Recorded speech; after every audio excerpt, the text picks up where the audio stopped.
big shunts or fiery explosions or general human rights issues. Rear-end him. And we can't go a weekend without drama, can we? Hi there and welcome back, or welcome to my channel if this is your first time here.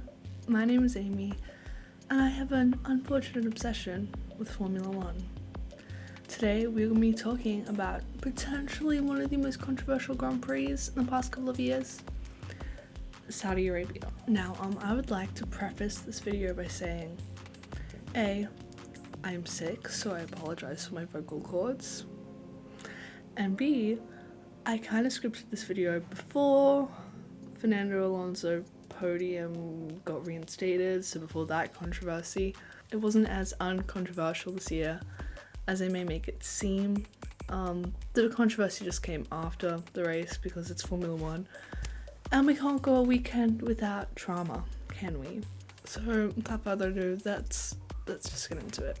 So we just had the Saudi Arabian Grand Prix this weekend, and whilst the lead up to the race and the race itself were relatively uncontroversial, no big shunts or fiery explosions or general human rights issues, there was still a little bit of controversy, podium drama, we'll get into that later, but you know, this is the standard stuff. This is weird for a normal race weekend, let alone Saudi Arabia.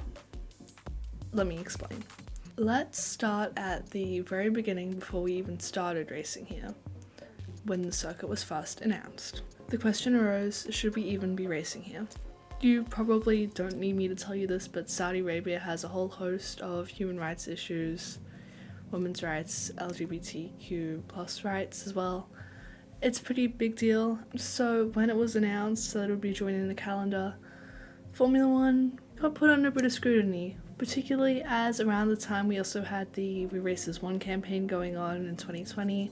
Obviously this race was announced before then, but this also sort of questioned F1's morals even more, and several organisations were quick to point out Saudi Arabia's history with sport washing and sort of taking the spotlight away from its human rights issues into these major sporting events such as Formula 1. On top of that, there was the general question of driver safety, as it's been called the fastest street track in the world, and the walls being so close. And yeah, we've seen some major shunts there over the past couple of seasons, so I guess those fears were sort of right, and as the race drew nearer, images were coming out just weeks before the race of the circuit completely unfinished.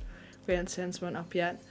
People were even questioning if we were going to get a race there in 2021, which we'll get into that race because that was controversial in itself in the whole scheme of the 2021 season, which in itself was controversial.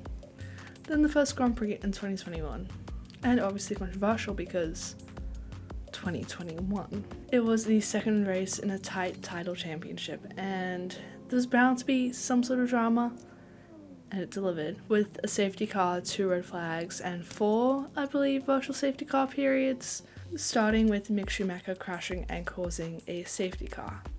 Now, Mercedes decided to pit Hamilton under the safety car, which gifted the lead to Max. Then the race was red flagged, so Max essentially got to change his tyres and was at the front, so literally completely free pit stop, easy, jumped everyone.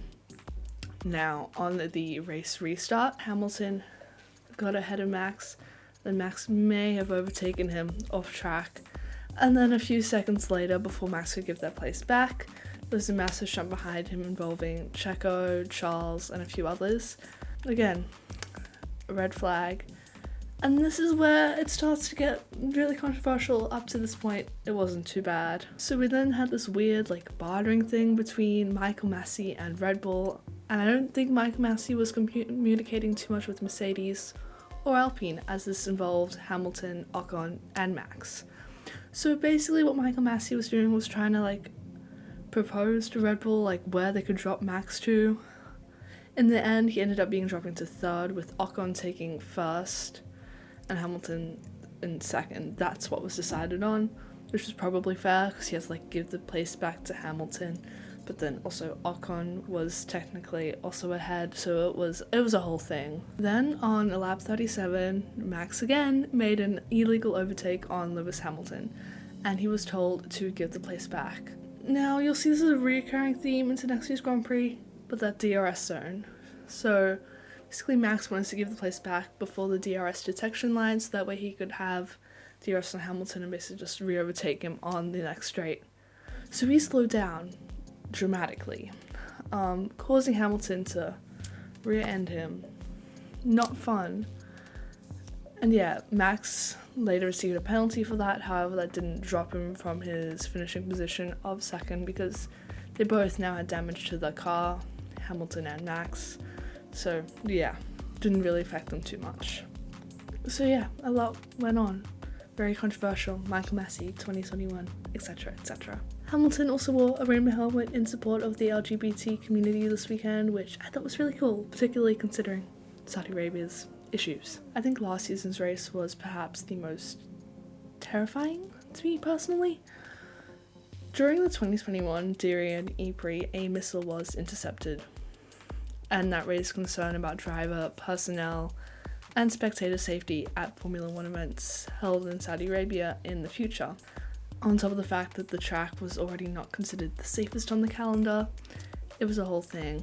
And however, Formula One did put out a statement saying that they have every confidence that the Saudi government and its agencies have both the technology and capability to ensure the safety and security. Come 2022, there was an attack at the Aramco oil factory just 16 kilometers from the circuit, I believe, during one of the free practice sessions that weekend. Now, Aramco is one of the title sponsors of Formula One, so it's a bit of a coincidence. Potentially, I'm not going to get into the politics behind it, obviously. But yeah, terrifying for the drivers, terrifying for the personnel, and for the spectators who would be coming to the event. And I distinctly remember seeing like plumes of smoke and fire during the practice event and being so confused.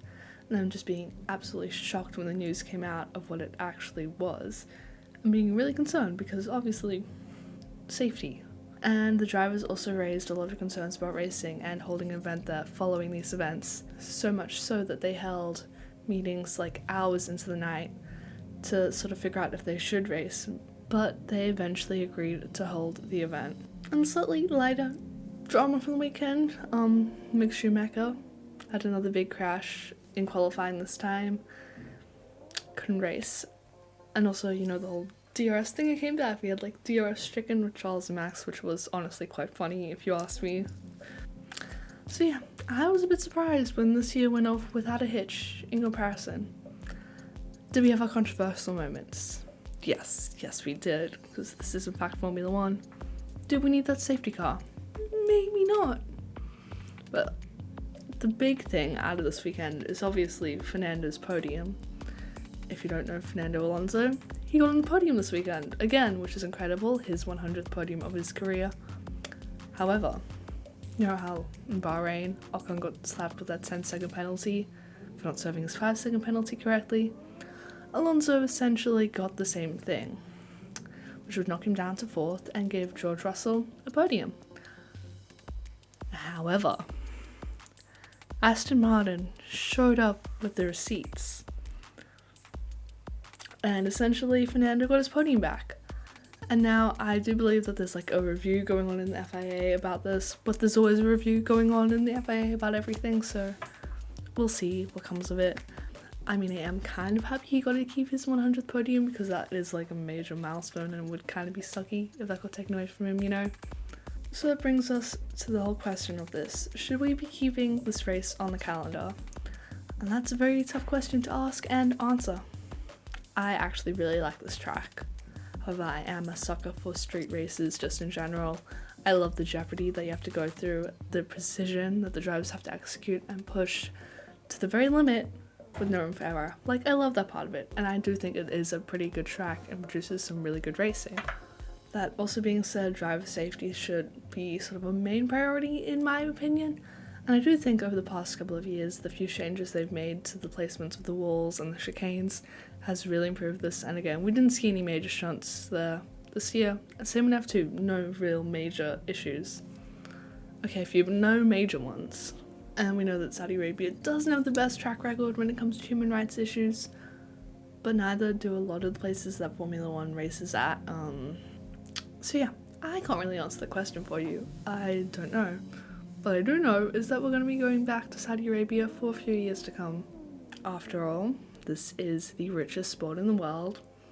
As Netflix eloquently put it, cash is king.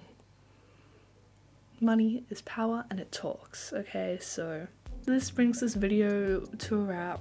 Some slightly controversial thoughts, I know. What are your thoughts on the Saudi Arabian Grand Prix just in general? Leave them down below. Do you think Fernando deserves to keep his podium or not? And any other things you have to say? Yeah.